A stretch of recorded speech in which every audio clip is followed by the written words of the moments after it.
კომუნალურებს ვერ იხდიან, ხალხს ჩაუჭრეს, დენი, გაზი ჩაუჭრეს, ბავშვებიანი ოჯახები არიან და ცუდ დღეში არიან ძალიან.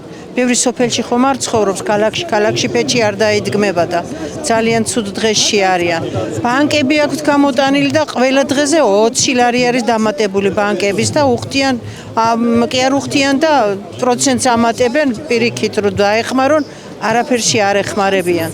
არავინ უფროსობა, ხელმძღვანელობა არ იღებს ხმას, არაფერში ხალხს არ უდგას გვერდში, პირიქით ძალიან გაჭირვებული დღე არის ყველასთან. რაც ბევრი ხალხი დაუდგებით ერთმანეთს გვერდით, უფრო მეტი იქნება ალბათ გამოსავალი მისი. ყველა მაღაზიები, ბაზრობები დღეს დაკეტილია იმის გამო, რომ არ არის მუშაობა. თუ მუშახელს ფული არ მიეცა, ხელფასი არ მიეცა, არც მაღაზიებში არ შედის არავინ, არც ბაზრობებზე. ჩვენი გადასახადები გვაქვს თავისთავად და გადასახადის გადახდაც გვიჭირს ძალიან. იმიტომ რომ თუ არ შემოვიდნენ ესენი, ჩვენ ვერ ვიარსებებთ ისევე და ვართ ძალიან ცუდ დღეში.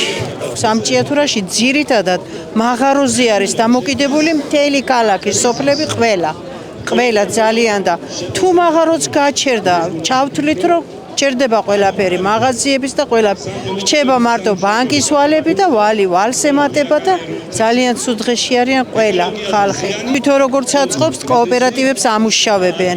ამით თვითონ ვინც არიან ხელმძღვანელობა, ორგანიზატორი თუ ვინც არიან ამ კოოპერატივებში ჩართული, ყველა ღებულობს თავის მისაღებს, საწყალი მუშა, მაღაროს მუშა და ოჯახი და გაჭირვებული არავის არ ეცოდება საერთოდ.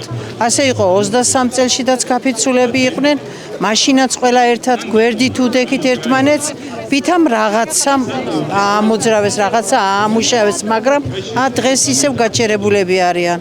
შეგეცოდება ისეთი საცოდავად დადიან, რამდენს წამლის ფული არ აქვს, წამალს ვერ ყიდულობს, გაჭირვებულები არიან ძალიან ბევრი, ძალიან. და რა ვიცი რა უნდა გითხრათ. თქვენც კი ხედავთ რომ მარგანეცი ირეცხება მაინც გადის და ამ ხალხისთვის არაფერი სასარგებლო არ არის ისეთი რომ ხალხს ეშველოს რამ ყველას გვტკივა გული ყველას ბევრი ისედაც ტირი ვართ ხოლმე ამ მუშების გამო რომ ძალიან ცუდ დღეში არიან